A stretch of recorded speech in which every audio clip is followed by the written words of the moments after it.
persilahkan.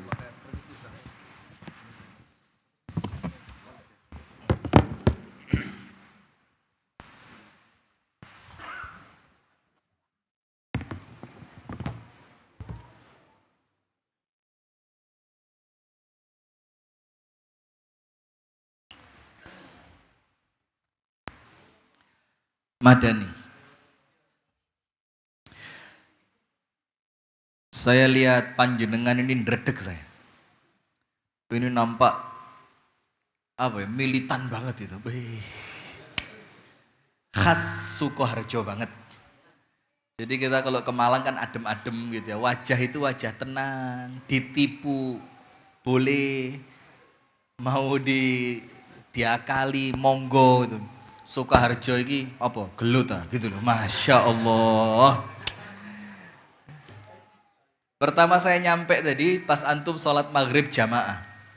Saya udah lihat, saya ngomong sama Abu Shanum tadi, ini masjid militan banget ini. Dan ternyata betul. Dari wajah itu bisa nampak apa yang tersembunyi dalam hati. Baik, bismillahirrahmanirrahim. Tanpa berpanjang lebar lagi, kita mulai hadirin sekalian.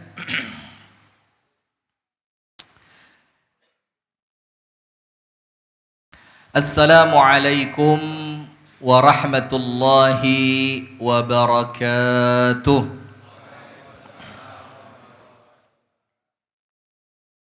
Bismillahirrahmanirrahim. Alhamdulillahi rabbil alamin. Assalatu wassalamu ala asyrafil anbiya'i wal mursalin. Nabiyyina wa maulana Muhammadin wa ala alihi wa sahbihi ajma'in. A'udzu billahi minasy syaithanir rajim.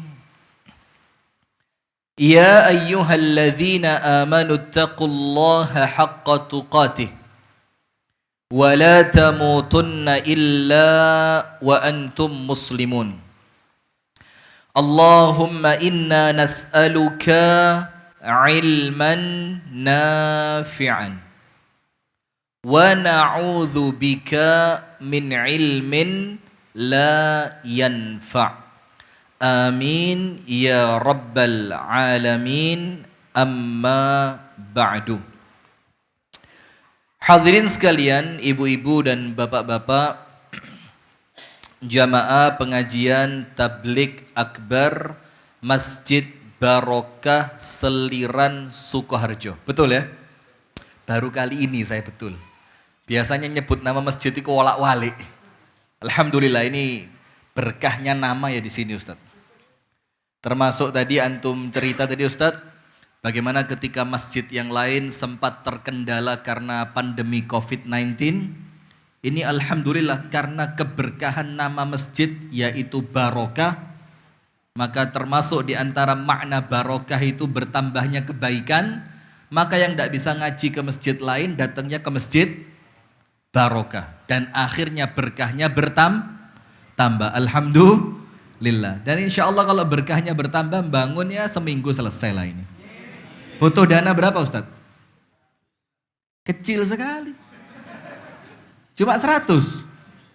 Mau seorang sebanyak ini 100 juta harus nunggu lama. Tidak malu antum sama wajah ganteng-ganteng ini. Daripada buat beli skincare kan mendingan buat bangun masjid ya. Nanti wajahnya bercahayanya bukan di dunia tapi di akhirat. Karena wujuhu yawma idzin nadhirah ila rabbiha nadhirah. Kalau bercahayanya itu di akhirat, itu nanti yang kita pandang adalah kemuliaan Allah Subhanahu wa ta'ala. Maka salah satu di antara doa kita itu ini tidak ada sunnahnya. Saya jelasin dulu ya, jangan nanti sampai dalilnya apa gitu. Tapi kemudian amalan ini menjadi amalan yang diwariskan oleh para ulama. Dalam ilmu fikih namanya mustahab. Namanya apa? Mustahab. Itu kalau kita wudhu, kemudian membasuh wajah ini, itu doanya apa? Allahumma bayyid wajhi yawma tabyaddu wujuh. Apa artinya? Allahumma, ya Allah, bayyid, putihkan, cerahkan, wajhi, wajahku, yauma, kelak pada hari, tabyaddu wujuh, yang engkau akan mencerahkan wajah-wajah hambamu. Jadi pas membasuh wajah ketika wudhu, kalau pas ingat doa itu, Allahumma bayyid wajhi yauma tabyaddu wujuh. Nah maka insya Allah habis tablik akbar ini 100 juta nutup Ustaz. Amin insya Allah ya. Angkat tangan yang mau ngasih 100 juta. Ini live Madani TV loh, ini jangan bikin malu loh ya. TV nasional ini, TV satelit. Angkat tangan. Yo, turun dikit lah, 99,9 juta. Udah, hadirin sekalian. Maka kita bersyukur kepada Allah Subhanahu wa taala. Di malam hari ini alhamdulillah kita dipertemukan Allah dalam majelis yang luar biasa mulianya. Sampai kemudian An-Nabi sallallahu alaihi wasallam itu bersabda dalam hadis yang sahih, apabila kalian melewati taman syurga, apa kata Rasulullah? Farta'u. Maka mampirlah walaupun cuma sebentar.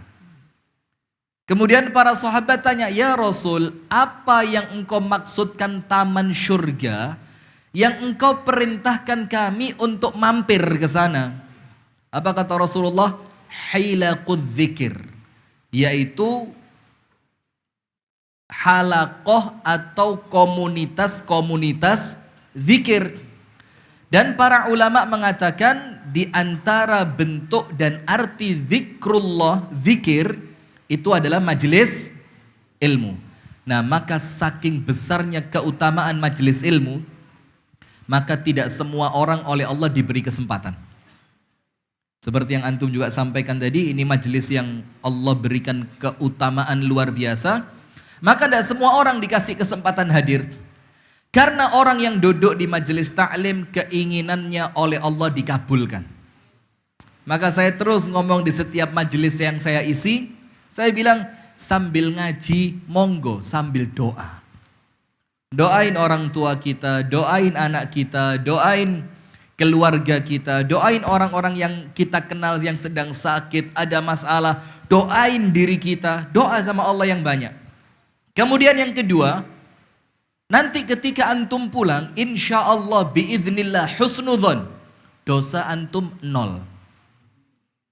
Amin ya rabbal alamin. Kemudian nama antum itu oleh Allah disebut di hadapan malaikat-malaikat muqarrabin. Yang malaikat itu didekatkan sama Allah, punya posisi spesial di sisi Allah. Yang kalau antum sudah dikenal malaikat, antum tahu Nabi Yunus. Nabi siapa? Yunus. Kenal? Kenalan di mana? Antum tahu, jangan kenal, tahu. Kalau antum kenal Nabi Yunus, cium tangan anak. Oh Yunus temen. RT berapa?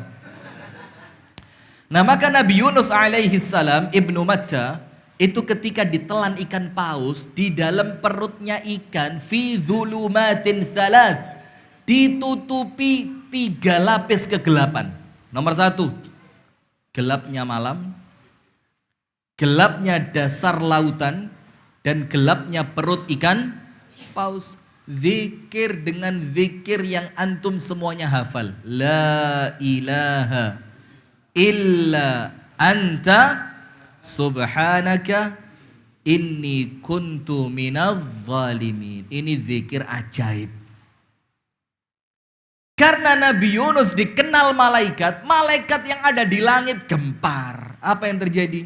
Ya Rabbi, sautun ma'rufun min makanin gharib. Ya Allah, ini suara saya kenal. Tapi tempat keluarnya suara ini bukan tempat yang biasa saya dengar. Apa Allah perintahkan? Cari. Dicari, ketemu ternyata Nabi Yunus. Apa Allah katakan? Falaula annahu kana minal musabbihin la labitha fi batnihi ila yaumi yub'atsun.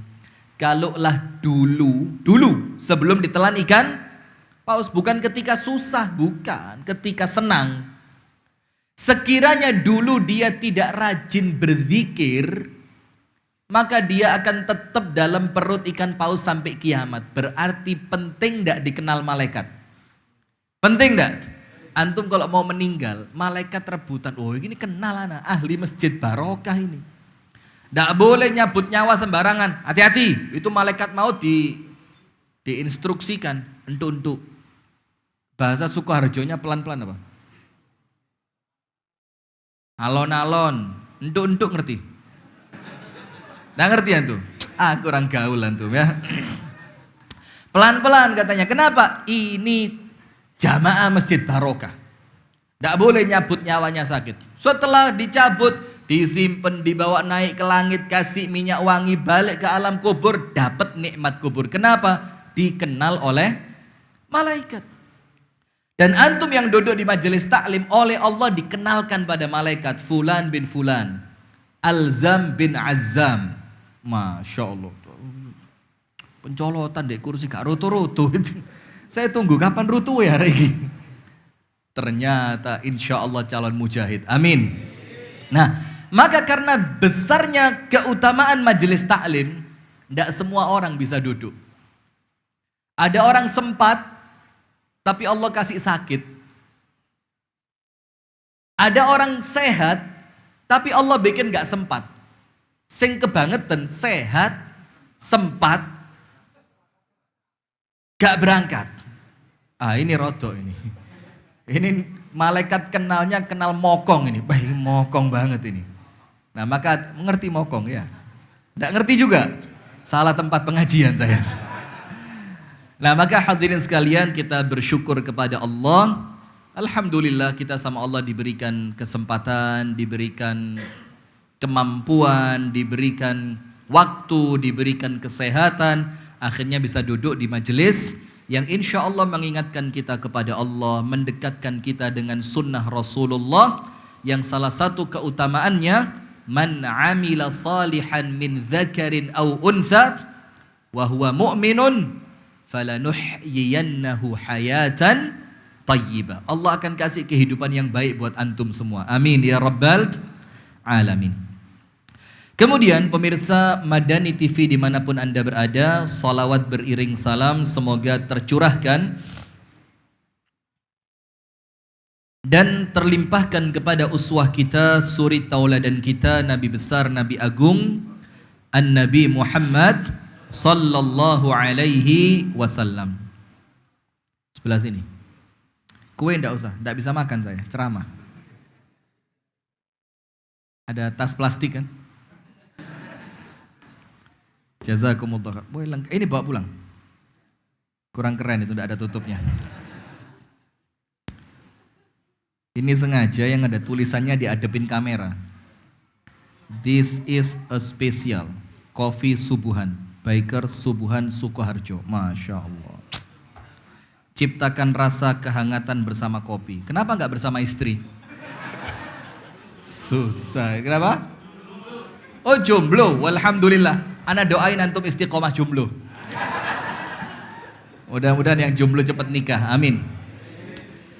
Salawat dan salam semoga tercurahkan kepada suri tauladan kita, Nabi besar Muhammad sallallahu alaihi wasallam beserta seluruh keluarganya, seluruh istrinya, seluruh sahabatnya, dan insya Allah bersambung sampai kepada kita semua sebagai umatnya yang setia menjalankan sunnah, mendakwahkan sunnah, dan yang paling penting saat ini bukan mengamalkan, bukan mendakwahkan, tapi memperjuangkan.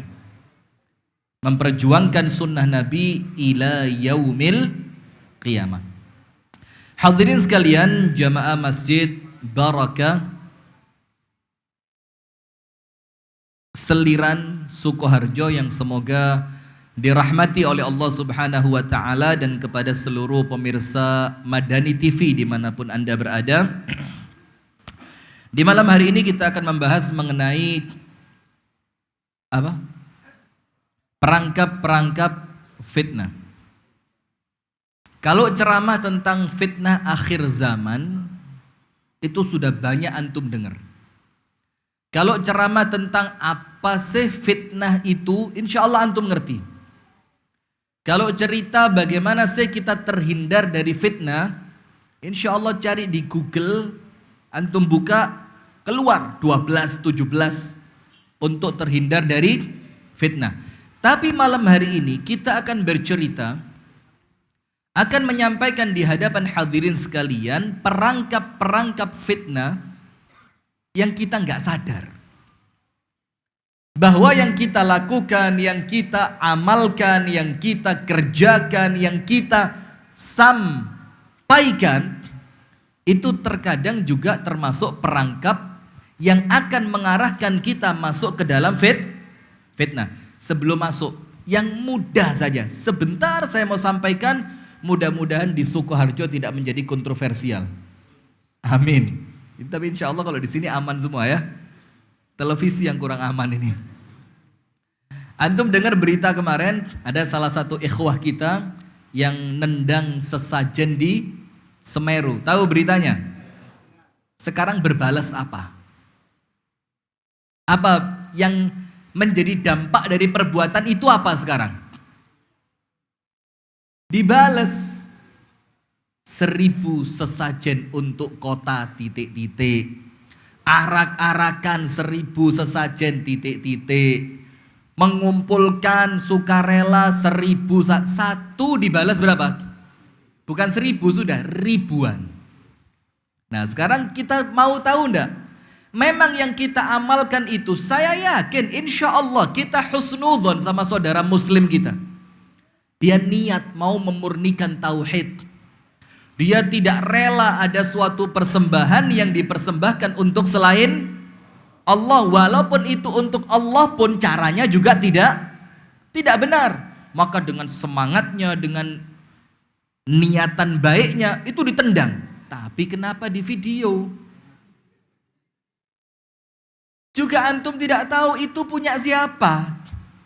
Jangan-jangan memang untuk orang-orang yang beragama non-Islam, yang itu ritual agama mereka. Sementara kita dikatakan oleh Allah, lakum dinukum waliyadin. Kalau orang Islam yang mengamalkan masih lumayan lah, kita bisa lakukan itu. Lah kalau itu punya orang Hindu, kalau punya orang yang memang agama dia mengajarkan tersebut seperti kejawen atau yang lain, nah maka tanpa kita sadari ada fikih dakwah yang memang sebelum kita berdakwah kita harus ngerti duluan. Tak kasih contoh. Saya kasih contoh. Insya Allah ini saya sampaikan tulus ya. Saya tidak ada, jarang saya ceramah nyindir fulan, nyindir kelompok alan, itu sudah tidak masuk sudah. Selewat zamannya wis lewat. Sekarang dakwah itu mau cari bekal kalau besok mati gitu aja. Kalau besok saya mati, apa bekal saya ngadep kepada Allah? Ngeresi hati, ngeresi lisan, kita bersihkan hati, bersihkan lisan, kita bersihkan muamalah kita bersihkan ibadah kita, kan begitu ya? Karena kita ini dakwah bukan modal Allahu Akbar, menikmati ternyata jalannya salah. Nah kan yuk kesian, eman ya. Nah sudah. Maka saya sampaikan ini, insya Allah saya nyampaikannya buat bekal kalau besok saya meninggal. Dan antum mudah-mudahan jadi saksinya. Amin. Nah begini hadirin, saya kasih satu contoh. Tadi saya sempat ngobrol dengan beliau. Dan beliau juga ketika Rasulullah SAW itu melihat Ka'bah. Kan Ka'bah yang ada sekarang hadirin, itu bukan seperti Ka'bah yang awal dibangun oleh Nabi Ibrahim dan putranya Nabi Ismail.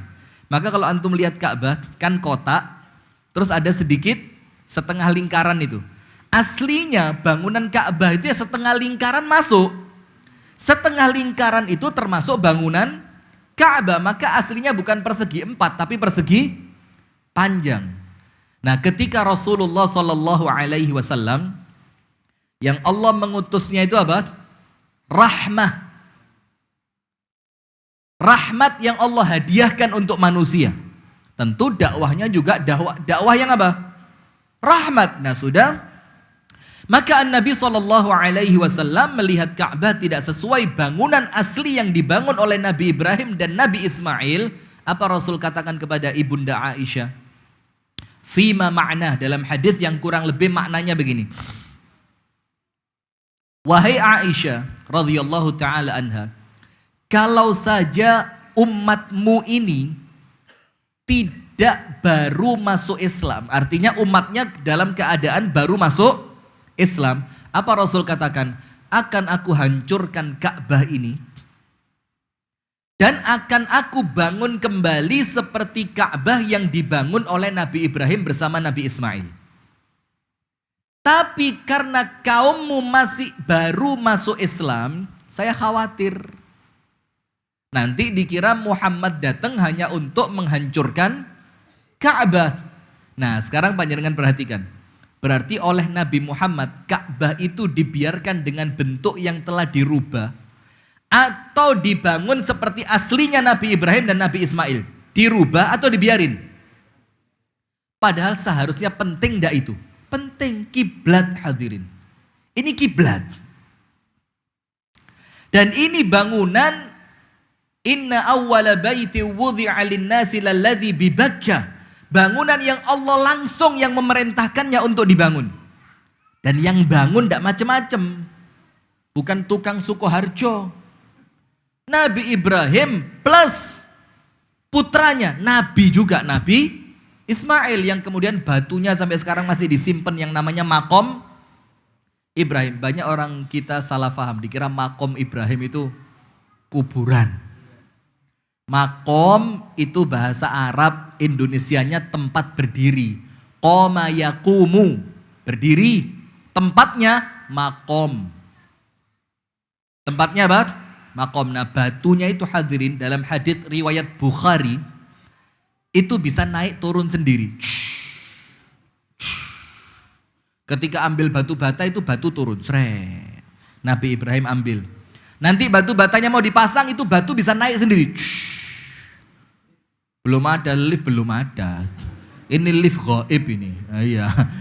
Bukan spirit doll loh ya. Itu spirit doll jangan-jangan. Sudah, itu oleh Nabi Muhammad dibiarin gak dibangun. Padahal penting, itu kiblat. Apa masalahnya? Khawatir memunculkan Nah, itu pembukaannya. Jadi insya Allah dalam waktu kurang lebih 3 jam ke depan kita akan membahas. Kenapa? Siap saya yang tidak siap. Dalam waktu kira-kira ya 40, 50 atau bahkan 30 menit ke depan kita akan bahas masalah apa?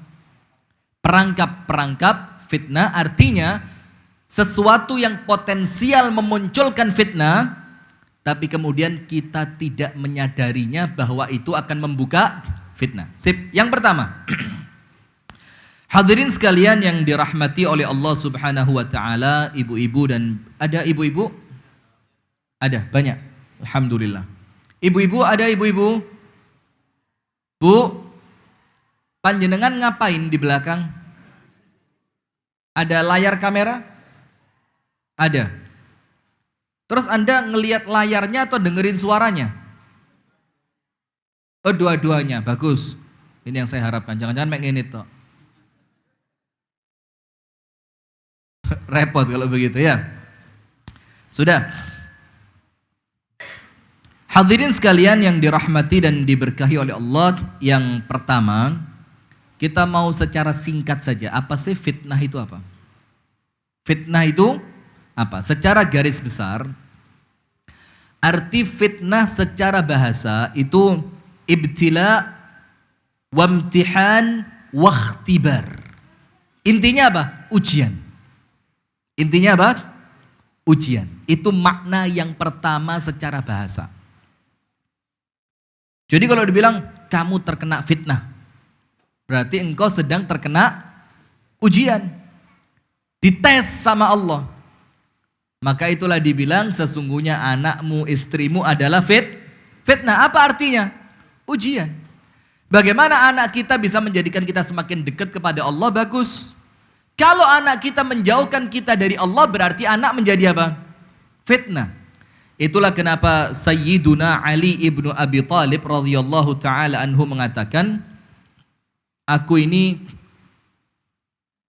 kabur, tidak mau dengan rahmatnya Allah. Dan kemudian aku membenci kebenaran. Dan aku mencintai fitnah. Orang panik. Ya Ali, yang bener aja.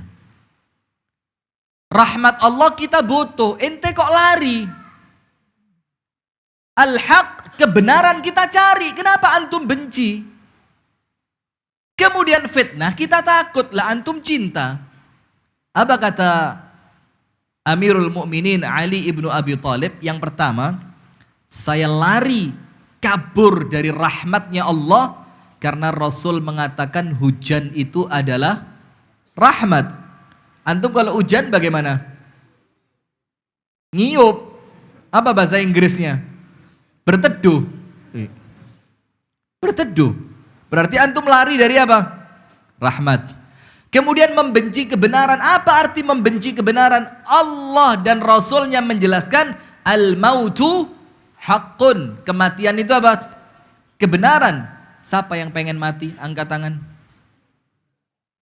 Benci. Sampai Ibunda Aisyah mengatakan, ya Rasulullah, siapa yang tidak benci mati? Kan begitu. Kemudian aku mencintai fitnah. Ali bin Abi Thalib mengatakan karena anak dan istri oleh Allah dikatakan fitnah, maka aku mengatakan aku sedang mencintai anak dan istriku. Nah, maka yang pertama kalau antum ngomong fitnah, fitnah itu artinya apa? Ujian.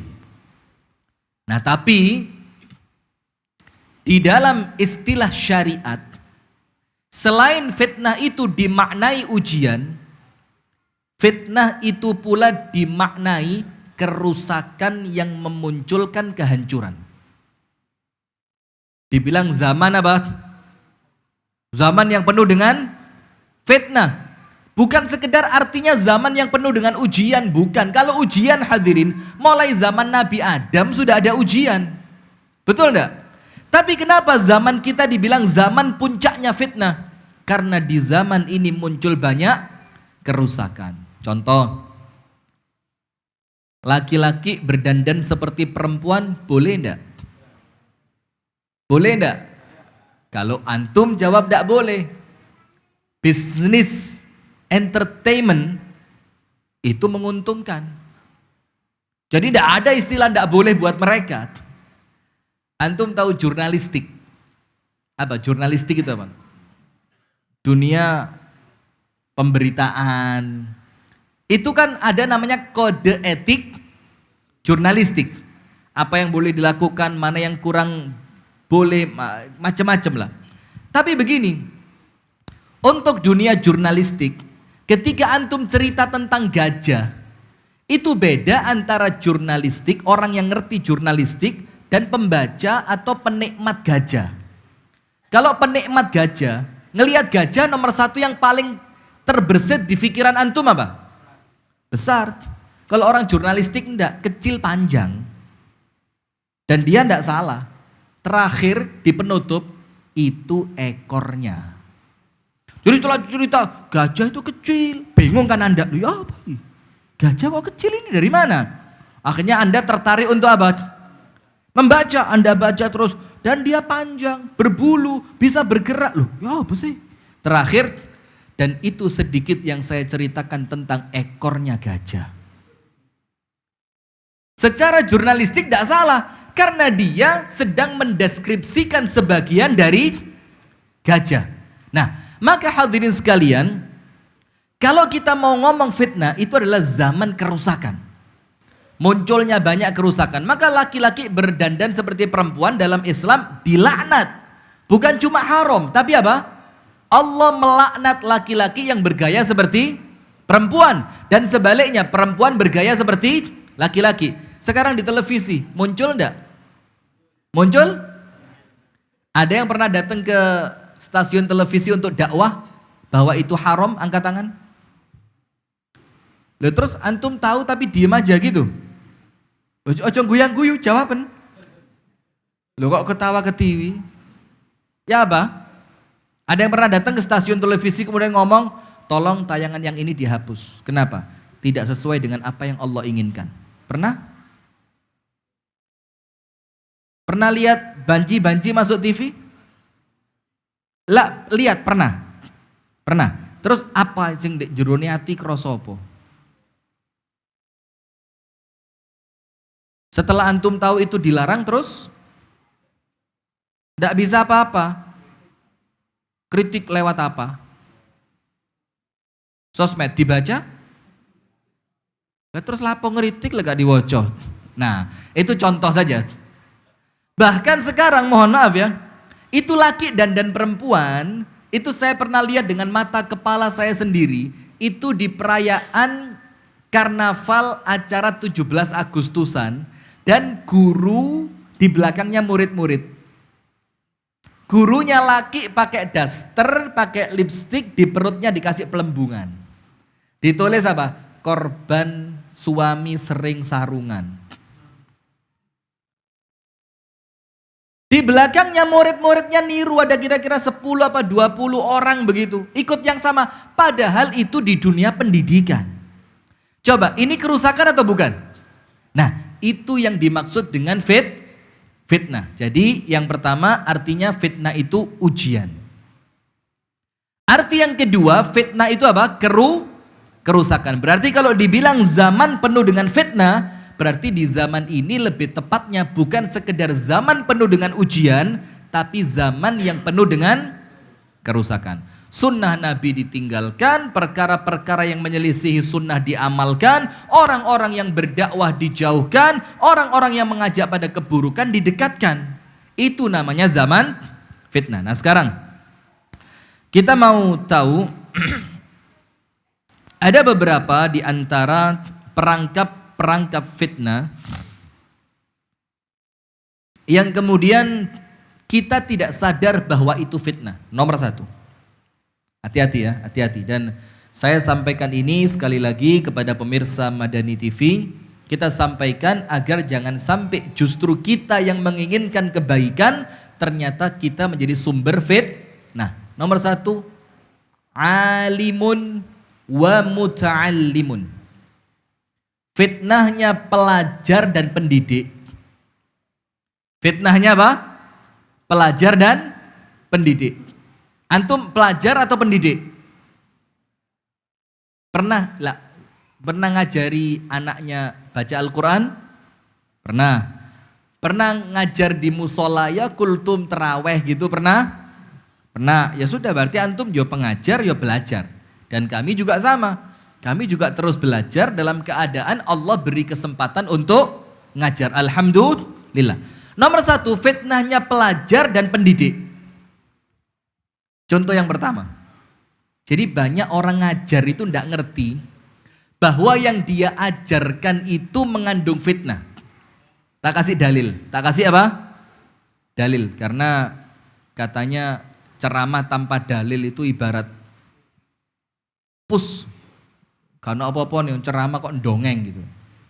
Antum buka dalam kitab Sahih Bukhari, ada satu athar dari Abu Hurairah radhiyallahu taala anhu. Antum kenal Abu Hurairah kan, tahu ya? Seorang sahabat yang luar biasa namanya. Dalam keadaan beliau orang miskin papa. Bahkan Abu Hurairah itu pernah kelaparan di masjid sampai pingsan bangun. Orang kira beliau ayanan. Kena penyakit apa? Ayan, diinjek lehernya. Apa kata Abu Hurairah? Wa ma biya illal ju', demi Allah tidaklah terjadi padaku kecuali lapar. Antum pernah lapar sampai seperti itu? Oh, jangan bilang belum, alhamdulillah ndak gitu loh. Belum kok modelnya nantang, ngenteni kapan. Sudah, Abu Hurairah seperti itu. Dengan hadis yang beliau sampaikan yang hampir tidak ada ceramah kecuali nyebut nama Abu Hurairah. Ya benda. An Abi Hurairah radhiyallahu taala anhu wa ardahu qala sami'tu Rasulullah sallallahu alaihi wasallam yaqul, aku mendengarkan Rasulullah bersabda sallallahu alaihi. Apa kata Abu Hurairah hadirin?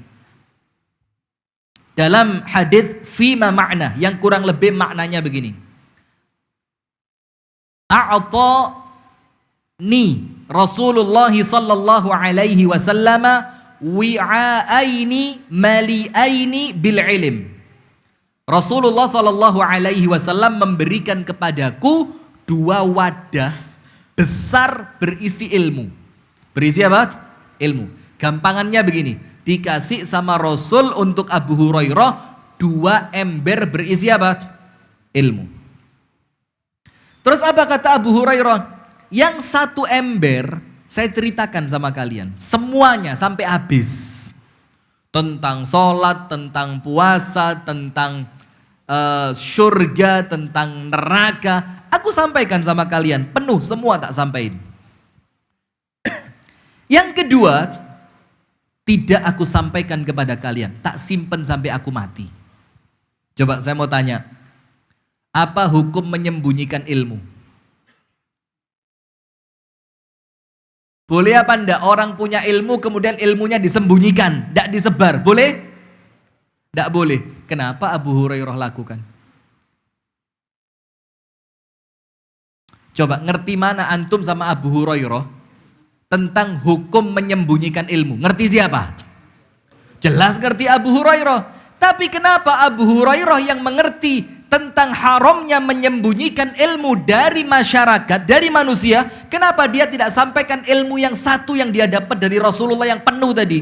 Apa kata Abu Hurairah? Tidak aku sampaikan kepada kalian karena yang satu ini berisi tentang kejadian fitnah akhir zaman. Yang apabila aku sampaikan akan kalian tahu siapa yang menang di perang ini dan perang itu. Kenapa sama Abu Hurairah tidak disampaikan? Karena Abu Hurairah takut kalau ilmu ini disampaikan akan menjadi fitnah, sumber kerusakan. Lihat, ilmu terkadang kalau disampaikan kepada orang yang belum pantas mendengarnya jadi rusak. Murid baru ngaji. Hadirin wal hadirat rahimani wa rahimakumullah ayyuhal afadil masyayikh segala macam. Qunut subuh bid'atun dhalalatun fa'iluha dakhilun finnar. Hadirin, qunut subuh bid'ah, dhalalah, yang pelakunya walaupun sholat subuh sholat malah masuk neraka. Nah, ini kalau dipotong bahaya. Ustadz Rifki mengatakan qunut subuh bid'ah dhalalah finnar. Lah ini cerita saja. Nah sudah, ternyata waktu ngaji tadi ada anak baru ngaji, ABN, anak baru ngaji. Masuk dia, semangat, kunut subuh bid'ah pelakunya masuk neraka. Besok pulang ke kampungnya dia, ke daerah Seliran. Masjid Barokah kunut enggak? Enggak, tergantung imamnya atau memang sudah enggak kunut lama.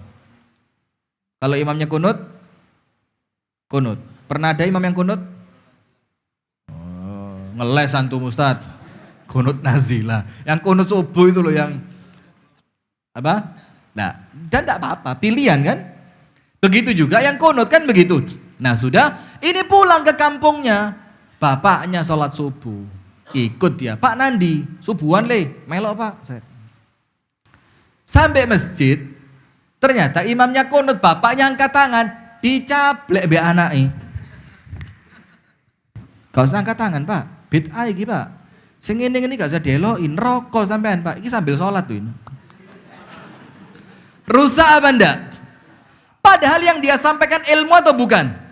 Ilmu. Kenapa ilmu merusak? Karena disampaikan dan tersampaikan kepada orang yang belum selayaknya mendengarkan. Itulah hadirin kenapa orang cari ilmu itu at-tadarruj. Apa tadarruj itu? Bertahap. Belajar kitab yang kecil dulu. Ketika dia sudah menginjak kitab yang besar, kecampur antara ilmu yang dia dapatkan dari kitab yang besar dengan kedewasaan berpikir yang terbangun mulai awal. Faham? Tak kasih contoh yang lain. Suatu hari Rasulullah Shallallahu Alaihi Wasallam bertanya kepada salah seorang sahabat. Seingat saya Hudzaifah radhiyallahu taala anhu. tentang haknya Allah atas hambanya dan haknya hamba atas Allah. Kata Hudzaifah, Allah dan Rasulnya lebih tahu apa haknya Allah, apa haknya Rasulullah, apa haknya manusia. Dibilang, haknya Allah, engkau sembah Allah, jangan sekutukan Allah dengan sesuatu apapun. Anta'budallaha wa la tusyrika bihi syai'a. Itu haknya Allah yang wajib kita tunaikan. Terus apa haknya hamba atas Allah? Dalam tanda kutip, maaf ya, yang wajib dilakukan oleh Allah. Allah tidak akan mengazab mereka. Saya ulang sekali lagi, dengerin. Allah tidak akan mengazab mereka yang tidak pernah melakukan perkara syirik. Sudah, menyenangkan enggak hadis ini? Menyenangkan. Dan Rasul tidak katakan loh ya, dia tidak boleh maksiat. Cuma ngomong Allah tidak akan mengazab orang yang tidak melakukan syirik. Hudzaifah senang, ajib ini hadis ini. Ini hadis keren. Saya perlu sampaikan supaya orang lain merasa apa? Wajib kira, Islam banget ini gitu loh. Jadi Islam itu hadirin bagi-bagi surga. Jangan antum kesankan Islam itu bagi-bagi. Loh kalau Islam bagi-bagi neraka, kau kan kafir lah wis. Iya. Lah kalau orang yang sudah Islam masih dikafir-kafirkan, di neraka-nerakakan, menisan kau mlebu liyane masjid ae. Kan, nah itu pentingnya hikmah dalam ilmu. Sudah. Terus sahabat ini ngomong sama Rasulullah, afala ubashiru bihin nas, ya Rasul, boleh ndak kalau saya sampaikan berita gembira ini kepada manusia? Boleh ndak? Ini berita gembira ini. Apa kata Rasulullah? La, jangan. Kenapa jangan diberitahukan? Kaila yattakilu. Kuatir. Kalau mereka tahu, nanti mereka hanya bersandar sing penting gak syirik. Masih maksiat, gak apa-apa. Yang penting tidak syirik. Maka Rasul melarang. Kenapa dilarang? Kuatir. Nanti kalau manusia tidak ngerti, mereka menganggap yang penting tidak syirik pasti masuk surga. Berarti Rasul melarang menyampaikan atau tidak? Melarang. Pertanyaan buat antum, kalau Rasul melarang sahabat ini untuk menyampaikan, loh kok sekarang antum tahu hadisnya? Ayo jawab, jangan cengar-cengir. Hah? Dari mana bertahap? Antum tahu Hudzaifah bertahap dari mana? Coba, monggo yang di luar, enggak apa-apa. Salah paling tak suruh pulang kok. Monggo hadirin, enggak apa-apa, salah biasa. Kenapa? Ibu-ibu silakan. Tapi enggak usah ya, ibu-ibu biasanya penggembira aja kok. Jadi ngurungokno gak ngurungokno itu sudah jadi masalah. Yang penting datang itu sudah bagus. Nggih Bu, lanjutkan Bu ya. Yang penting boten petan mawon boten napa-napa sudah. Sudah, pertanyaannya kenapa ini hadis sampai kepada kita? Padahal Rasul katakan apa? Jangan diberitahukan kaila yattakilu, supaya mereka tidak bertawakal, mereka tidak bersandar dengan yang penting tidak syirik masuk surga. Karena Rasul mengatakan supaya mereka tidak bersandar. Hudzaifah ngerti, sekarang umat Islam wis paham. Ilmu banyak mereka ketahui, banyak hadis yang telah tersampaikan, sehingga kalaupun saya sampaikan hadis ini mereka tidak akan salah faham. Berarti bertahap bukan? Jazakumullah khair, bertahap. Mau contoh yang lain? Tak kasih contoh yang lain yang insya Allah lebih memudahkan untuk kita. Saya tanya, guru TK pernah belajar fisika atau tidak? Guru TK pernah belajar fisika? Oh, karena sekarang guru TK wajib S1 kok, ya? Wajib sarjana. Berarti pasti mau ndak mau pernah belajar apa? Fisika, biologi, geografi, sosiologi, antropologi. Itu Allah. Zaman dulu saya moco buku antropologi itu, ya Allah. Apa iki rek? Ngapalin lagi. Sudah akuntansi segala macam. Saya mau tanya, kenapa guru TK kan ngerti fisika? Kenapa anak TK nggak diajarin fisika? Hah? Apa setiap yang tidak menyampaikan berarti dia tidak ngerti? Bukan, dia ngerti bahasa Inggris, dia ngerti matematika, dia ngerti biologi, tapi dia lihat muridnya tarahuman bitalamidhihi. Karena kesian sama muridnya, kalau kamu tak beritahu sekarang nanti malah konslet. Ndak lulus TK masuk rumah sakit jiwa. Nah, Islam juga begitu hadirin, ngajarin kita. Maka majelis taklim umum semacam ini jangan bahas materi yang berat. Karena pendengarnya siapa? Umum. Kasih tahu aja bagaimana sholat yang sempurna, bagaimana mencintai Allah Ta'ala, bagaimana memuliakan sesama muslim. Karena kalaupun materi berat disampaikan, yang ngerti paling tidak sampai sepertiga. Ustadz bang cerita apa atu kok malang iku? Ya dong belas. Loh lah iso diputer rekaman nih. Diputer ping 10 ya gak ngerti aku. Sing metu mustalah hadis, usul fikih, usul tafsir, al jarah wa ta'dil. Ngerti sampai apa itu jarah wa ta'dil itu? Nah, itu yang pertama hadirin, fitnahnya murid dan pelajar. Pendidik. Kenapa? Terkadang ada sesuatu yang belum waktunya disampaikan, dia sampaikan. Atau ada sesuatu yang belum waktunya diamalkan, dia amalkan. Yang kedua, apa judulnya? Perangkap-perangkap fitnah. Apa tadi yang kedua? Yang antum bilang sama anak di mobil tadi? Yang kedua, dengerin. Khilaf ma alaihil mujtama'. Khilafu ma alaihi al-mujtama'. Menyelisihi keumuman yang ada di masyarakat. Antum tahu? Gaya-gaya pakai sirwal-sirwal ini. Antum masuk ke daerah mana yang tidak kenal sirwal, kenali sarung. Daerah mana? Daerah sini. Mana? Demak. Daerah-daerah yang memang normalnya orang pakai apa? Sarung. Tak ceritain. Antum kenal Al-Imam Malik bin Anas kan? Tidak kenal. Tahu ya, tak ralat. Mohon maaf saya salah.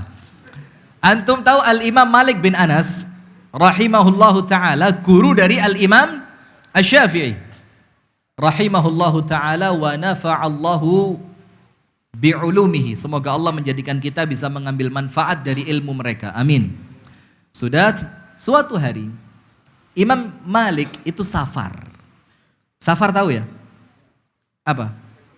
Oh iya, ngerti tiba. Saya khawatir bahasa saya nggak sampai gitu loh. Safar. Di waktu sholat Imam Malik masuk ke suatu masjid. Zaman dulu kan tidak ada Facebook. Jadi orang tidak tahu, oh Imam Malik foto dong, tidak ada. Imam Malik tanda tangan dong, tidak ada zaman dulu. Tidak ngerti, wala Imam Malik, wala Imam Ahmad, wala Imam Syafi'i. Dan tidak mengurangi kemuliaan mereka, betul tidak? Sudah. Imam Malik itu ulama salah satu yang paling concern masalah pakaian. Concern itu apa? Perhatian. Yang paling memperhatikan apa? Pakaian. Sampai antum tahu Imam Malik itu ketika ditanya orang di pasar masalah ilmu, apa kata Imam Malik? La ujib. Saya tidak jawab. Kenapa?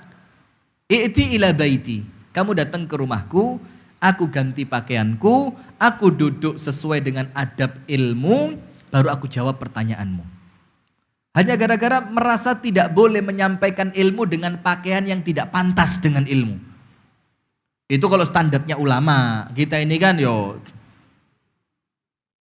apa ya, dikatakan ulama kok nampaknya sombong banget. Dan bukan sombong, gak tahu diri gitu loh. Kita ini sekedar mubalik gitu lah. Apa? Mubalik itu apa?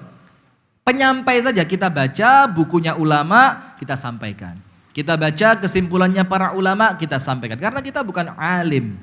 Sudah, maka Imam Malik tidak mau ganti baju. Pakai syurban. Dan itu kebiasaan yang diajarkan oleh ibunya mulai kecil. Ibunya Imam Malik itu ketika nganter Imam Malik ke majelis taklim, itu seperti pengantin mau berangkat.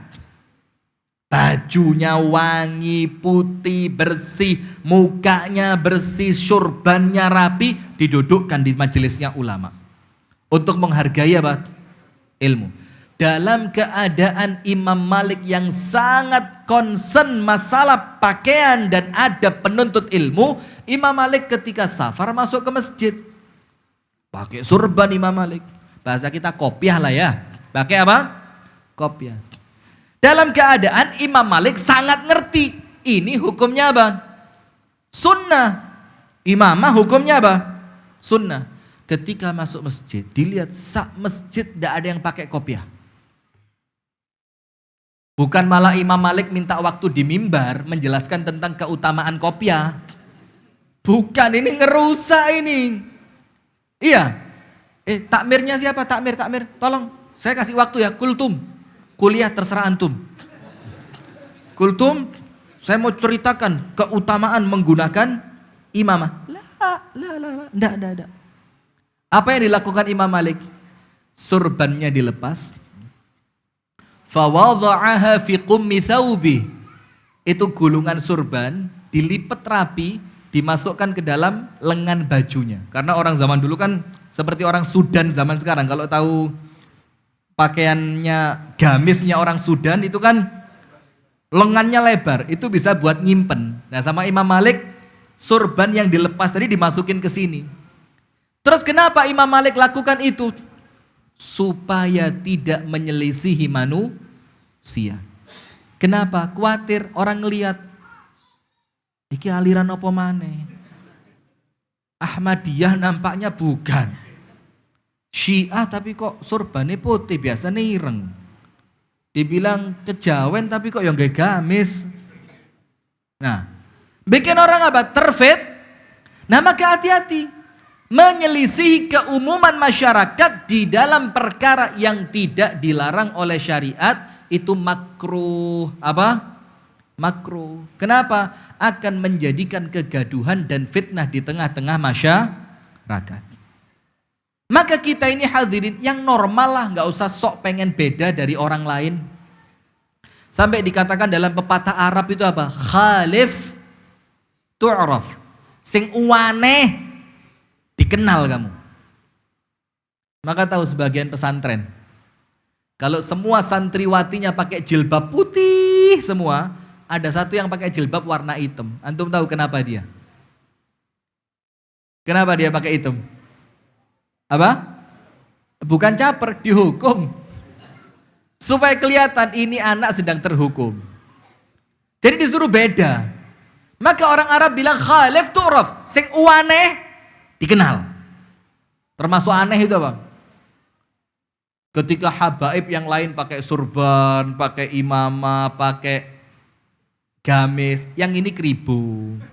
Itu rodok ngane-ngane. Misalkan itu kan khalif tu'raf, sing aneh kamu dikenal. Ngomongnya ya waneh pisan. Jadi yang dihukum oleh Allah itu dosa sosial. Bukan antar manusia dengan Allah. Ya Robbi, ini bodohnya orang 10 dipek. Nah, sudah.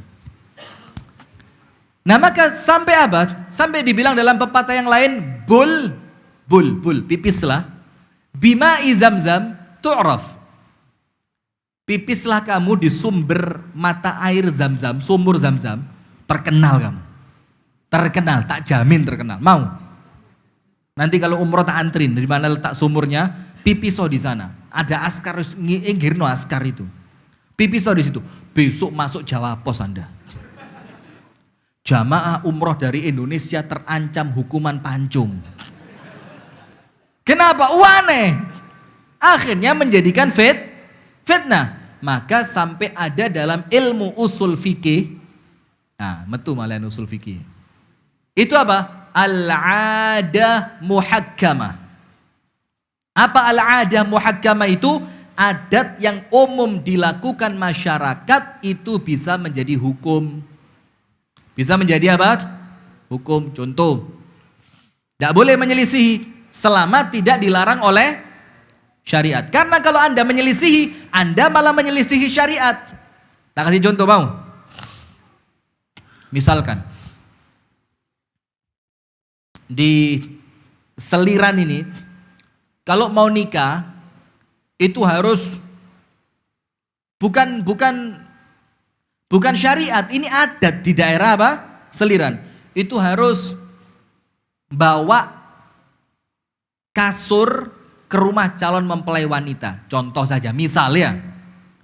Nah, maka itu melanggar syariat enggak? Kalaupun melanggar dari sisi apa? Bid'ah. Iki kudu ibadah, Pak Le. Ini muamalah. Sementara antum tahu hukum awal muamalah apa?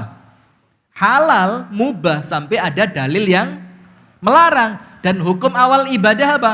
Haram sampai ada yang memerintahkan, baik dalil Al-Quran maupun As-Sunnah. Nah, ketika itu sekedar ada kebiasaan muamalah, maka antum jangan nolak. Kalau ndak mau ngasih kasur untuk mempelai putri, jangan nikah di seliran. Kenapa? Karena kalau antum nolak itu, apalagi nolaknya di video. Ini loh hadirin, kita live streaming guys, kita mau tunjukkan pada masyarakat seliran bahwa nikah ndak perlu pakai kasur, pakai karpet pun bisa guys. Ini wes ngowah-ngowahi adat, golek perkara. Coba betul apa ndak ini? Jangan dirusak.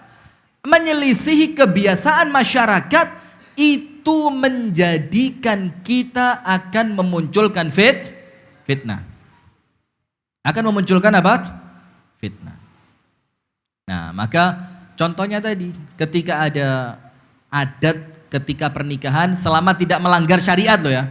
Kalau melanggar syariat ya jangan diikuti, seperti kalau mau nikah harus bakar dupa dulu, kemudian dibacakan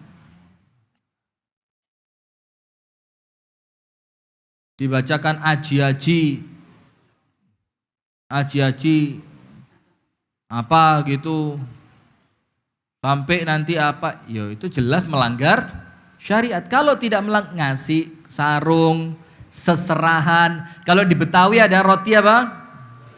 Lo kok tahu? Pernah nikah di Betawi? Ngaku. Roti buaya, jangan diganti roti Ka'bah. Kaget orang Betawi, loh ini roti buaya kok roti Ka'bah, ini kenapa? Nggak bisa. Buaya ini binatang, haram kita membentuk binatang, haram. Berarti yang boleh apa? Kita bikin Ka'bah saja. Terus tumpeng diganti bentuknya kotak, diganti kelirik, artinya awalnya nasi kuning jadi nasi hitam. Ini mau apa itu? Ini memunculkan fitnah. Maka itulah kenapa hadirin sekalian, oleh An-Nabi sallallahu alaihi wa alihi wa sahbihi wasallam, kita itu oleh Nabi Muhammad bukan disuruh uzlah di waktu aman. Tunggu dulu, uzlah itu apa? Menyendiri, betul enggak? Menyendiri, bahkan Rasul sabdakan, nanti ketika mendekati kiamat, ketika fitnah itu muncul, kalian pergi ke puncaknya gunung, bawa kambing kalian, hidup bareng kambing. Itu lebih baik dibanding kalian kumpul manusia. Itu di zaman ketika dakwah sudah tidak ada.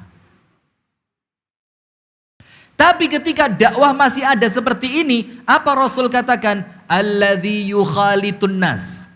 Orang yang mau kumpul bareng manusia. Wa yasbiru ala adahum, dan dia sabar ketika diganggu, khairun, itu lebih baik dibandingkan siapa? Minalladzi la yukhalitun nas, dibanding orang yang tidak senang kumpul-kumpul. Biasanya orang yang tidak senang kumpul apa? Wala yasbir ala adahum, tidak sabaran, baperan, gampang tersinggung. Maka sekarang saya mau tanya, kalau antum kumpul manusia, ngikutin kebiasaannya manusia enggak? Ngikutin selama tidak melanggar syariat. Nah, itu yang kedua. Jadi khilafu ma alaihin nas, menyelisihi apa yang muncul menjadi kebiasaan di masyarakat umum.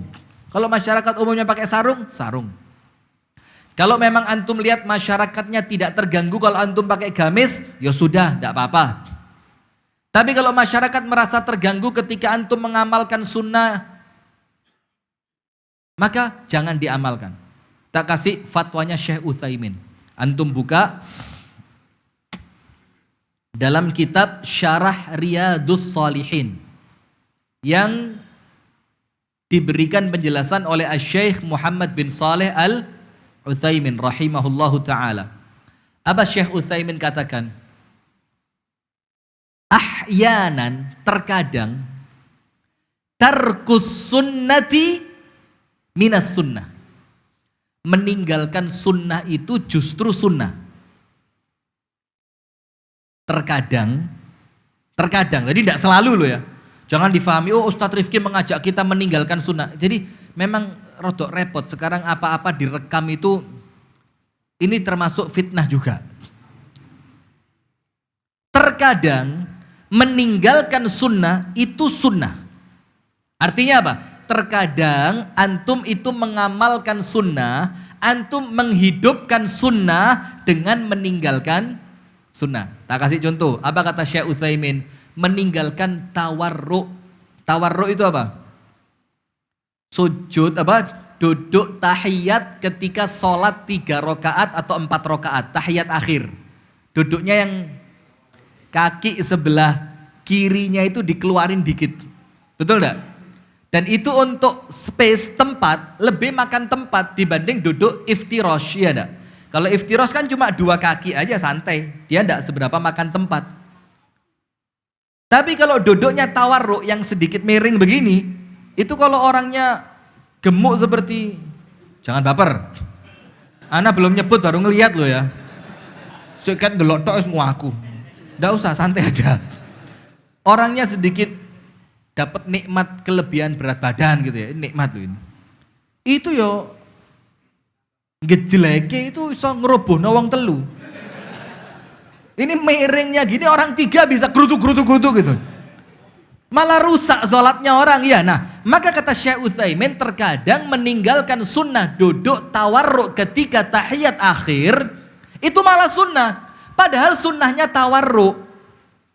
Tapi kalau antum memaksakan diri tawarruk, nanti orang sebelah antum malah apa? Terganggu. Maka supaya orang tidak terganggu, maka jangan menjadikan mereka merasa terganggu. Termasuk dalam model baju. Contoh yang lain. Cium Hajar Aswad. Hukumnya apa? Sunnah. Menyakiti orang Islam dengan sikumu, hukumnya apa? Haram. Berarti ketika antum ingin mencium Hajar Aswad, tapi bisa nyium dengan cara harus nyakiti orang Islam, maka mendingan yang sunnah mencium Hajar Aswad ditinggalkan. Yang penting saya tidak melakukan yang haram, yaitu menyakiti orang Nah, maka dari sini ingat, tarkus sunnah ahyanan minas sunnah. Terkadang termasuk sunnah itu dengan meninggalkan sunnah. Wes, itu yang kedua. Jadi perangkap fitnah. Nomor 3. Apa perangkap fitnah yang ketiga? Yang apabila kita tidak tahu, kita akan menjadikan masyarakat itu terfitnah. Dalam keadaan niatnya apa? Baik, bangun masjid.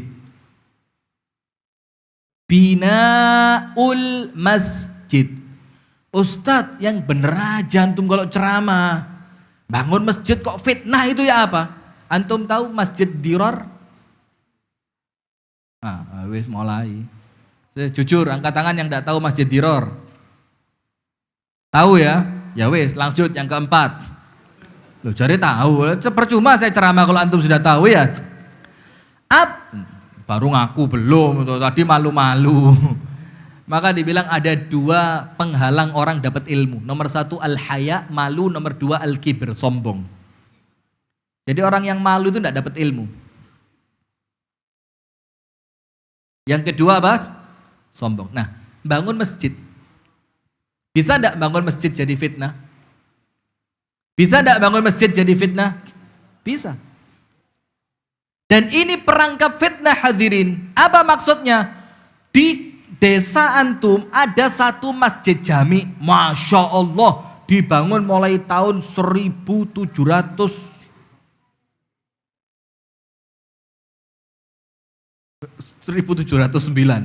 Masjid cagar budaya gitu. Sudah, masyarakat satu kampung enak sholat ke situ rukun. Dan masjidnya pun tidak penuh-penuh amat. Sehingga masih menampung warga desa. Itu dalam boleh bangun masjid jami lebih dari satu di satu kampung. Kenapa? Yaitu tadi karena khawatir masjid yang antum bangun memunculkan apa? Fitnah. Nah, maka ketika antum merasa itu enggak bisa Ustadz anak sholat di situ. Kenapa? Isinya itu ahlul bid'ah semua Ustadz. Sholat ke situ itu hati kayak panas gitu. Jadi sholat itu bukan mendekat ke surga Ustadz. Itu sholat seperti sedang ngicipin neraka Ustadz. Coba. Akhirnya ketika antum merasa itu masjid-masjid yang penuh dengan bid'ah, antum berusaha apa? Penggalangan dana bangun masjid sunnah. Wah, mulai ya kalimat-kalimatnya itu mohon maaf lah, ini tidak ngomong kelompok tertentu, tapi yang umum yang kita lihat di masyarakat. Sampai antum lihat berapa banyak masjid yang kemudian jadi sumber fitnah, yang sempat berita terakhir dibakar. Kita tidak ngomong pro kontra, yang benar yang bakar atau yang benar yang dibakar. Wallahu a'lam bishawab ya. Barusan ini kan ada masjid dibakar. Kenapa? Itu masjid hadirin salah satu sebabnya kami dengar langsung dari guru kami yang telepon kepada orang yang langsung ada di tempat tersebut. Itu masjid IMB-nya tidak keluar. Bahkan yang mengeluarkan penolakan pembangunan masjid langsung gubernurnya. Dalam keadaan ditolak pembangunannya oleh gubernur, berita yang sampai itu masih ada datengin semen, datengin pasir, itu kan nampaknya kurang baik. Iya. Nah, akhirnya memunculkan apa? Faham sampai sini? Nah, sekarang saya mau cerita masjid Dirar. Masjid apa? Dirar. Ketika Rasulullah SAW sudah punya dua masjid. Yang pertama Masjid Quba, yang kedua Masjid Nabawi. Dan dekat Quba Nabawi itu berapa? 5 kilometeran mungkin ya. Sekitar 5 kilometeran yang kita disunahkan ke sana. Yang Rasulullah biasa kalau hari Sabtu itu ke Masjid Quba. Sholat di sana. Sudah. Ketika Rasulullah pulang perang, ada satu orang munafik bisiki, Rasul, ada proyek keren. Ini bahasa kita ya, jangan bahasanya Rasul, bukan. Nanti masuk Rasul proyek keren, enggak. Ada proyek keren ini, penggalangan dana. Pembangunan Masjid Barokah. Sudah, kita udah bikin masjid Rasul. Kita mau ibadah sama Allah. Kita bikin supaya di tempat kami itu ada masjid, jadi masyarakat bisa sholat, dan sholatnya sesuai dengan sunnahmu. Mulai softnya rapet, semua celananya di atas mata kaki, semua jenggotnya harus 15 cm. Kemudian kita mau bikin begitu Rasul. Kami minta engkau sholat di sana. Maaf ya, mungkin bahasanya itu ya bercanda aja lah ya. Kami minta engkau sholat di sana ya Rasul, supaya ini menjadi resmi gitu loh. Rasulullah sempat mengiyakan. Rasulullah sempat apa? Mengiyakan. Tapi apa yang terjadi hadirin? Ketika Rasulullah sudah mau berangkat sholat ke sana, oleh Allah diingatkan, la taqum fihi abadan. Jangan masuk. Jangan sholat di situ. Jangan berdiri di situ. Ya Rasul, ini masjid loh. Kenapa engkau tidak boleh sholat di situ? Allah katakan apa? Ini masjid dibangun untuk apa? Tafriqan bainal muslimin, memecah belah umat Islam. Sekarang lihat, perpecahan umat itu fitnah atau bukan? Fitnah. Lalu terus Allah katakan, masjid yang pertama kali dibangun di atas ketakwaan, engkau lebih pantas sholat di sana. Yaitu maksudnya Allah masjid apa? Nabawi. Atau masjid lebih awal lagi Quba, kan begitu. Nah, maka hati-hati hadirin. Bangun masjid itu juga perlu difikirkan matang. Coba di Seliran ini. Berapa masjid Ustaz? 3. 1 RT 1. Berarti di Seliran ada 3 RT. Ya. Nah, itu kan aman ya. Ya, gitu aja. Seperti yang kita tahu di Yogyakarta ada masjid yang namanya Jogo. Kan nampaknya untuk kita kan awal-awalnya dulu aneh. Loh, masjid itu namanya Babus Salam. Masjid itu Baitur Rahmah. Masjid itu Nurul Falah. Masjid itu Barokah. Ini kok masjid Jogokarian? Ini nama nabi siapa ini? Atau Asmaul Husna atau apa ini? Ternyata penamaan dengan nama Jogokarian itu nama wilayah.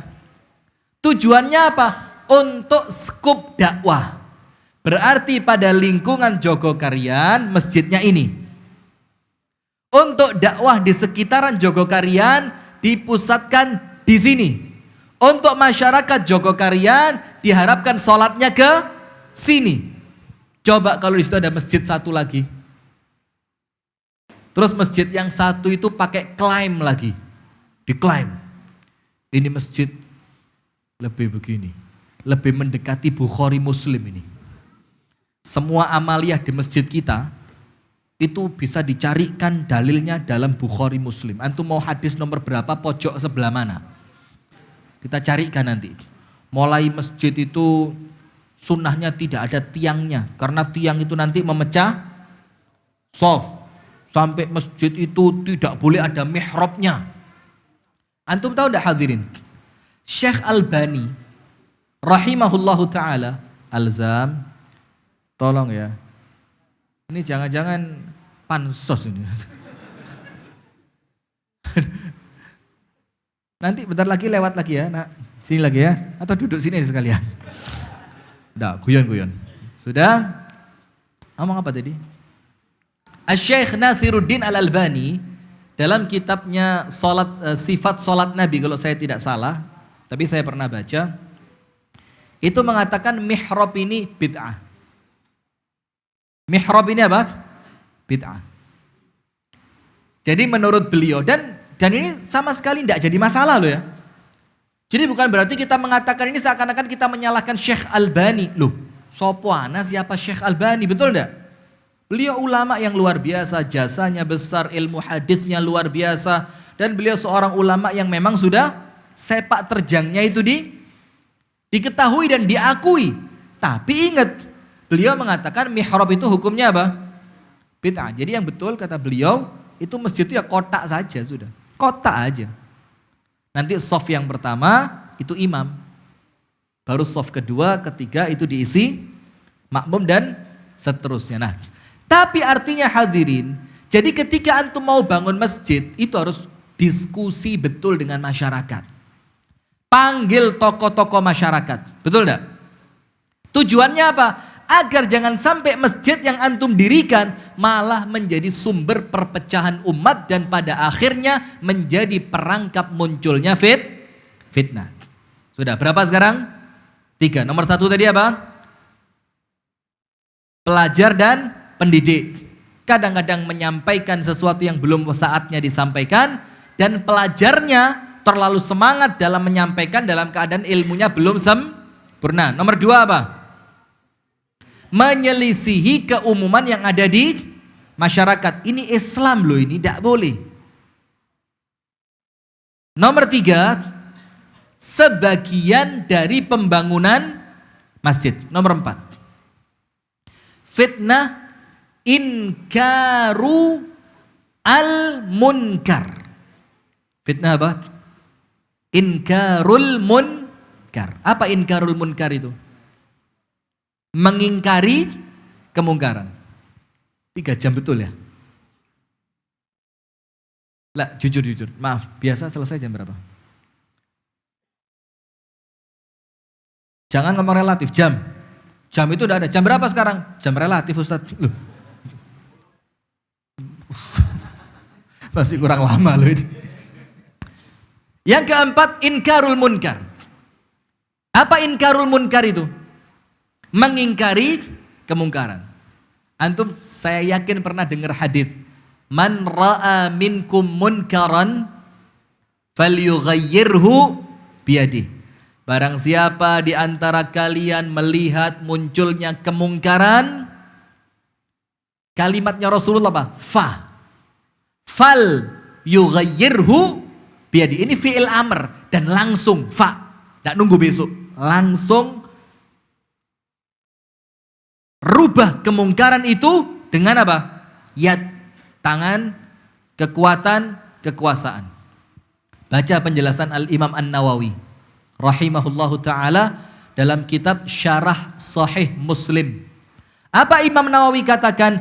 Inkarul munkar bil yad falyughayyirhu biyadi, dengan tangannya, kekuasaannya, kekuatannya, liwulati umuril muslimin, untuk orang yang berwenang, pemerintah.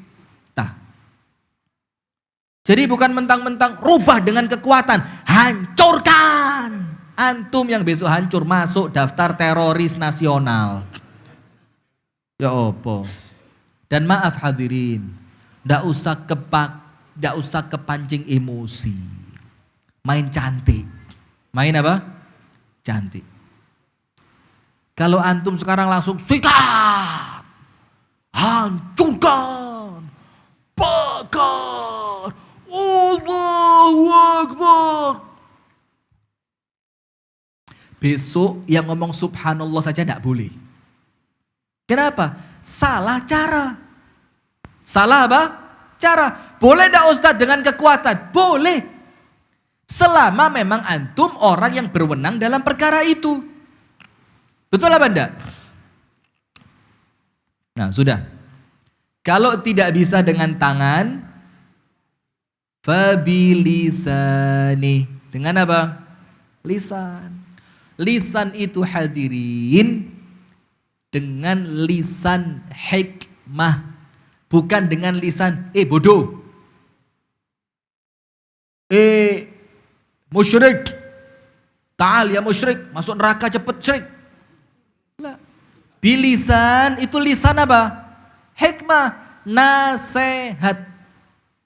Antum tahu apa Imam Ghazali katakan dalam kitabnya Ayyuhal Walad? Al-Imam Al-Ghazali mengatakan, an-nasihatu sahlun. Nasihat itu gampang. Kari ngomong jadi nasihat. Wal mushkilu qabuluha. Yang berat itu nerima. Yang berat itu apa? Nerima nasihat. Nah maka jangan sampai nasihat yang susah diterima itu antum perberat diterimanya dengan cara menyampaikan yang tidak hikmah. Ceramah Pak, saya punya teman, saya sebut nama enggak ya? Sebut nama enggak? Jelek? Antum mana nanggung dosane ya? Saya punya teman di tempat kami tinggal, di masjid yang biasa kami sholat. Itu guru. Memang beliau luar biasa. Istiqomah sholat tahajud, istiqomah puasa Senin Kemis, sedekahnya Masya Allah, ibadahnya bagus, Masya Allah luar biasa. Semoga Allah jadikan beliau istiqomah, amin. Sudah, tapi satu, beliau itu kalau ngajar orang, mendidik orang gak telatenan, gak sabaran. Sampai pernah ada salah seorang wali murid yang gak terima gara-gara anaknya dipukul. Itu wali murid datang ke sekolahan, ini guru dilabrak. Terus ketika diskusi sama saya di masjid, kita kalau ba'da sholat asar itu, biasa kan waktunya longgar, habis asar di desa itu kan tenang gitu ya. Itu ngobrol segala macam, nanti setengah jam, 1 jam kita pulang. Itu saya cerita, Pak. Orang ngajar itu ya sama dengan orang dakwah. Dakwah itu kan juga ngajar. Itu dikatakan oleh Allah dalam Al-Quran, itu harus dengan apa? Dengan lemah lembut. Antum tahu ayatnya? Wahai Muhammad, dengan rahmat dari Tuhanmu, lintalahum, kamu bisa lembut kepada mereka. Terus Allah bilang apa? Walau kunta fadhan ghalidhal qalbi lan fadhu min haulik. Kalau kamu keras hati, kamu kasar, mereka akan apa? Kabur. Loh, kalau mereka kabur, kita mau dakwah sama siapa? Biarin Ustadz, itu orang yang tidak Allah beri hidayah. Loh, enak lek ngomong lho. Loh, antum itu dakwah supaya orang insya Allah dapat hidayah. Itulah kenapa Rasul mengatakan kepada Ali ibnu Abi Thalib, dan antum harus tahu ini hadis keluarnya kapan? Ketika Rasul nyuruh Ali bin Abi Thalib berangkat perang. Lihat, berangkat perang nasihatnya dakwah. Kita mau dakwah kayak orang mau perang pakai rompi anti peluru. Di sana laskar 24, sebelah sana laskar lagi 30, di belakang ustadz ada 2 orang berdiri bawa pedang begini. Ini ceramah apa perang?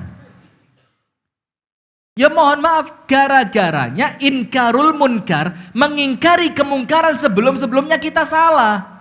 Dan orang Islam harus gentleman, ngaku ya memang cara kami salah. Nah sudah, ketika Ali bin Abi Thalib radhiyallahu taala anhu mau berangkat perang, Rasul bilang apa? Ala rislik. Ala rislik itu apa? Wahai Sayyiduna Ali, jalannya pelan-pelan aja. Tidak usah terlalu ngebet. Pelan-pelan, yang tenang, yang penuh dengan kewibawaan. Bawa pasukanmu dengan perlahan. Kalau sudah sampai, apa Rasul katakan? Ajak mereka masuk Islam. Kalau tidak mau, suruh bayar upeti. Dan tidak mahal loh hadirin, kecil upeti itu kecil. Kalau tidak mau, baru perangi. Terus Rasul bilang apa? Dan antum, ana yakin ngerti hadisnya, cuma mungkin sebagian belum tahu hadis ini keluarnya kapan. Apa Rasul katakan? Bi an yahdiyallahu bika rajulan wahidan khairun laka min humrin na'am. Wahai Ali, kalau ada satu saja orang yang Allah beri hidayah lewat kamu, maka lebih baik untukmu dibandingkan kamu mendapatkan unta merah. Ini nasihat dakwah untuk Ali yang mau berangkat apa? Mau berangkat apa? Perang. Maka yang kedua bil lisan, maka Rasul bilang, maka Allah katakan jangan keras hati, jangan kasar. Kalau kamu kasar, orang pergi dari kamu. Sekarang saya mau tanya, manusia paling tampan sedunia siapa? Lah, para ulama sepakat Nabi Muhammad jauh lebih tampan dibanding Nabi Yusuf. Ya, begitu. Lah ya bener kok guyu. Begitu ya. Nabi Muhammad, manusia yang keringetnya bau wangi siapa? Nabi Muhammad SAW, manusia paling murah senyum siapa? Rasulullah Muhammad SAW. Sampai Jabir mengatakan apa? Mulai aku masuk Islam, tidak pernah sekalipun aku ketemu Nabi, kecuali Nabi pasti senyum buat saya. Coba kita merengut tok. Ini mata, telinga, pipi, hidung jadi satu di mulut. Ketemu orang ngelompok kabeh dek gini. Coba, paling tampan Rasulullah, paling wangi Rasulullah, paling murah senyum Rasulullah, paling dermawan Rasulullah, paling menyenangkan Rasulullah. Manusia dengan fisik seperti itu saja, kalau keras, Allah bilang manusia bakal apa? Kabur, padahal ganteng, padahal tampan, padahal wangi, padahal senyumnya indah. Tapi kalau keras, Allah bilang manusia bakal pergi. Kita tampan, keringetnya wangi, senyumnya manis. Loh, yang tampan saja kalau keras orang bakal kabur. Ibu-ibu, bu, ada ndak bu seorang wanita suaminya ganteng tapi cerai? Ada ndak bu? Ibu-ibu kok nggak harus jawab. Sekali lagi ibu, ada ndak bu seorang perempuan suaminya tampan, wong paling ganteng sak Sukoharjo. Misalkan dan sekitarnya. Tapi gak sampai Malang. Malang ya kalah sih ya. Sudah. Tapi rumah tangganya berantakan. Istrinya minta cerai. Ada? Rata-rata dibilang, bojomu lu ganteng mbak. Suamimu tampan. Kenapa bercerai? Kasar. Suka mukul. Main tangan tergantung mainnya dong. Hah? Suka mukul. Padahal apa? Tampan, orang seneng? Enggak seneng. Padahal tampan. Kalau kasar orang enggak suka. Karena naluri fitrah kita ini hadirin. Allah ciptakan enggak seneng dengan orang sombong. Enggak seneng dengan orang yang gitu loh. Bahasa Malangnya itu begedut. Ngerti? Aduh susah. Memang saya enggak pengen keluar kota ini susah. Bahasanya translate-nya susah gitu loh. Begedut itu kalau orang Jakarta bilang itu sok kemaki, nah situlah, sok lah, siapa? Itu manusia tidak suka dan manusia tercipta dalam keadaan tidak suka sama orang yang kasar, betul tidak? Jelek tapi sopan. Itu jauh lebih baik dibanding tampan tapi kasar. Betul ibu-ibu? Tapi kalau ada tampan sopan milih mana? Jelas orang enek tapi golek denti, sentek stoknya. Sudah? Maka Nabi Muhammad saja hadirin tampan, wangi, keren, putih, proporsional, ganteng. Kalau kasar manusia pergi. Maka ingkarul munkar, dakwah yang keras untuk orang-orang yang tidak tampan model kita, ini modalnya cuma satu, sopan. Wis gak ganteng kasar. Sih gak ganteng ini loh.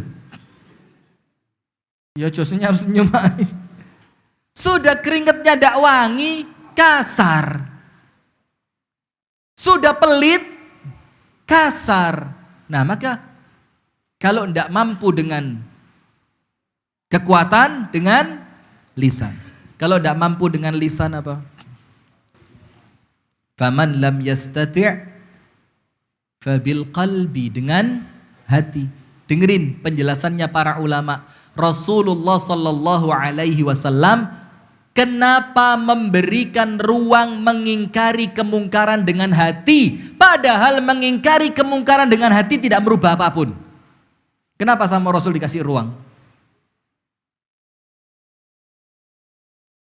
Mohon maaf, di sini ada kalau acara pernikahan yang kemudian ada pestanya, kemudian ngundang orkes yang biduannya itu pakai rok mini, ada? Normal ya, insya Allah rata lah, di mana-mana ada ya. Itu munkar atau bukan? Kemudian antum ingkari dengan hati. Ya Allah, saya tidak suka ini ya Allah, ini maksiat ya Allah. Apa kemudian itu pentasnya bisa roboh gitu, wah itu wali. Bisa roboh gitu pentasnya? Enggak. Atau kemudian biduannya tiba-tiba dari yang rock mini tiba-tiba pakai gamis syar'i gitu. Langsung lagunya ganti perdamaian. Atau lagunya tetap lah. Enggak mungkin berubah kan? Terus saya mau tanya, ya Rasul, kalau mengingkari kemungkaran dengan hati tidak mendatangkan perubahan, secara kasat mata tentunya ya. Terus mengapa engkau beri ruang untuk kami mengingkari kemungkaran dengan hati? Supaya tidak sama. Terus, ya tidak apa-apa, boleh. Betul itu, supaya ada yang membedakan. Walaupun kekuatan tidak bergerak, lisan tidak tersambungkan, tapi hati menolak, kan begitu. Terus yang lain, kenapa ada ruang mengingkari kemungkaran dengan hati?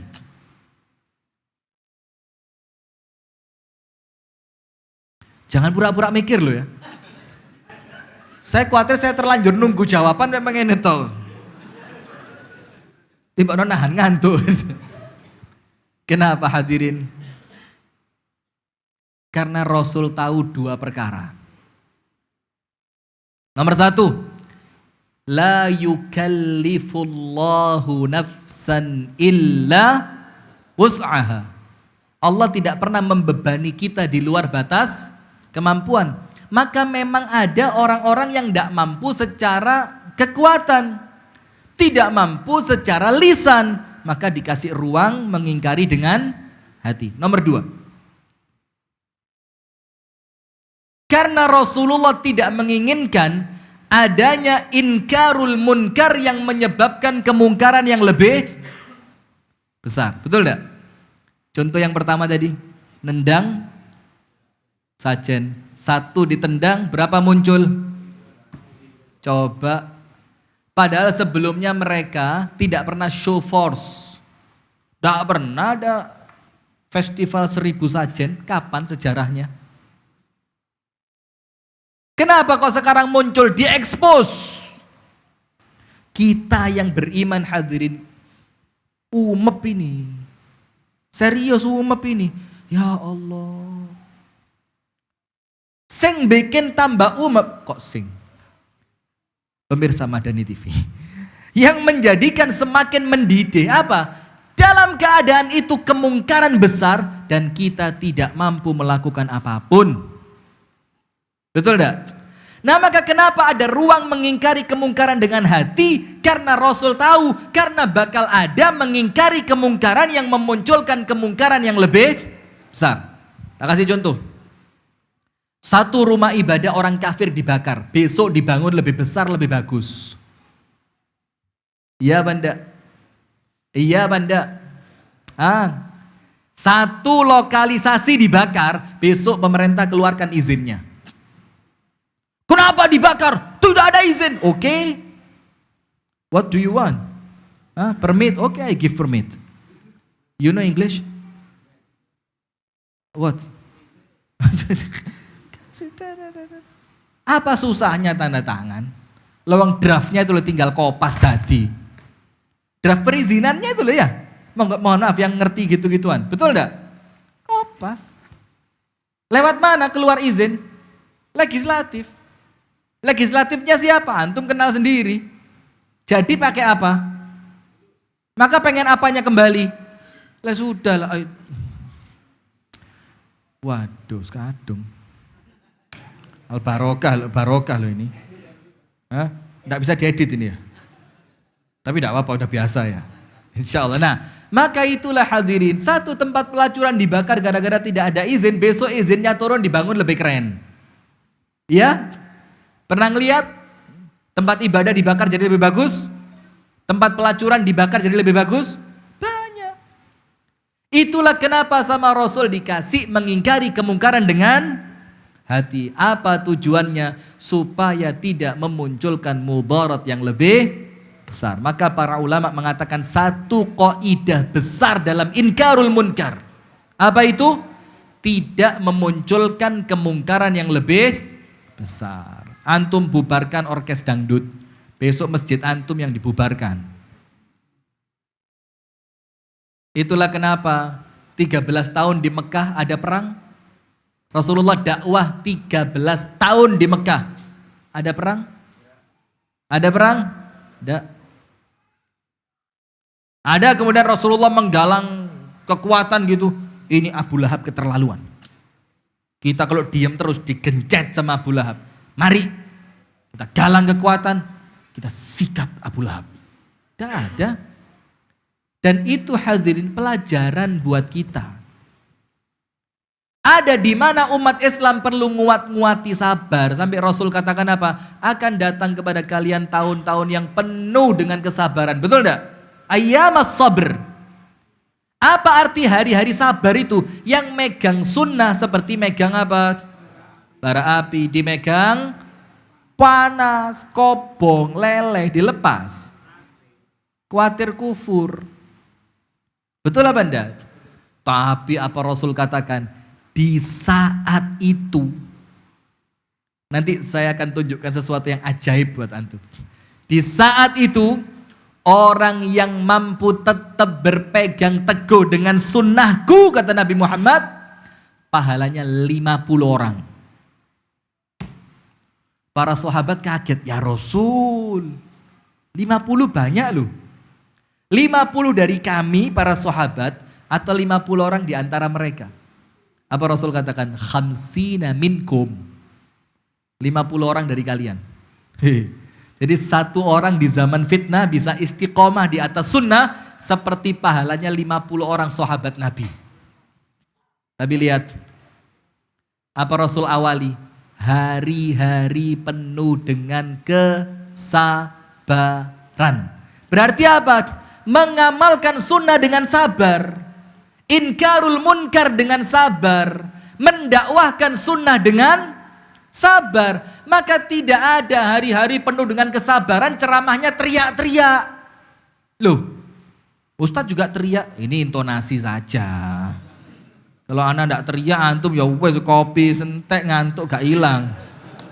Iya, itu kalau suruh bikinin kopi lagi besok subuh sentek gak gimana. Baik subuhan, masih ada stok kopi? Kita lanjut sampai jam 12 ini. Ya Allah, sih kurang 10 menit Ustadz sudah ngoyo kayak begini.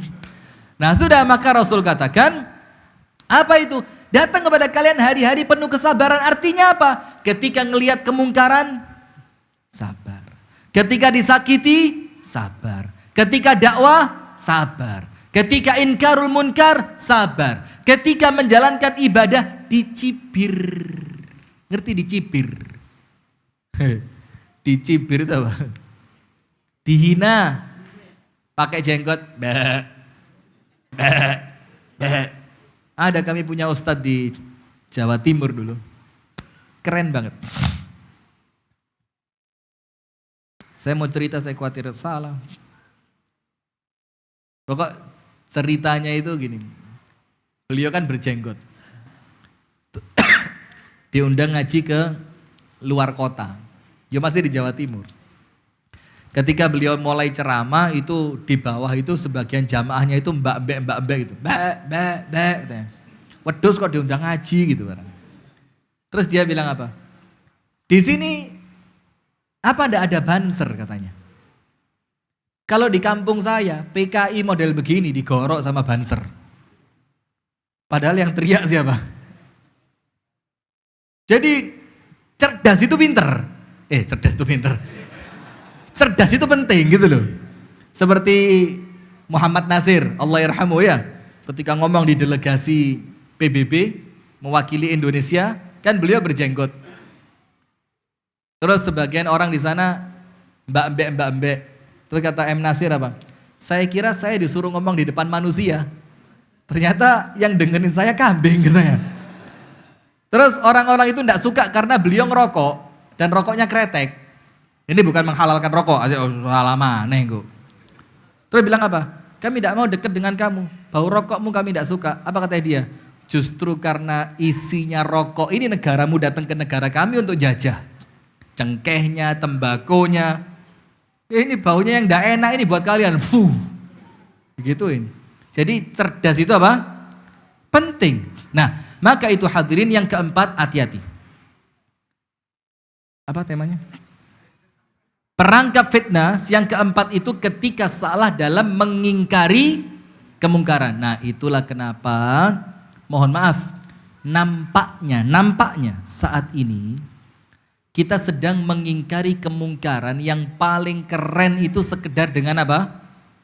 Lisan. Kalaupun dengan lisan nanti khawatir ada hate speech. Kan ada undang-undang baru sekarang, ujaran kebencian. Maka sudah, sini. Terus turunnya kemana Ustadz? Satu, qu anfusakum. Sudah. Diri kita aja dulu. Kemudian apa? Wa ahlikum. Keluargamu, istrimu,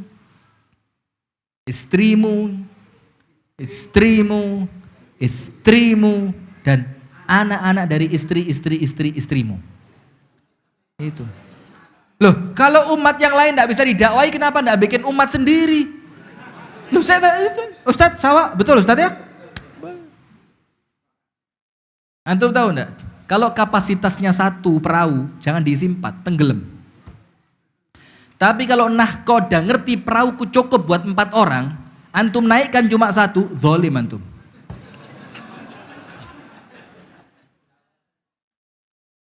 Masuk? Ketawa antum. Lah ini intermezzo, udah. Jazakumullah khair. Jadi itu hadirin sekalian, ada 4 perangkap fitnah.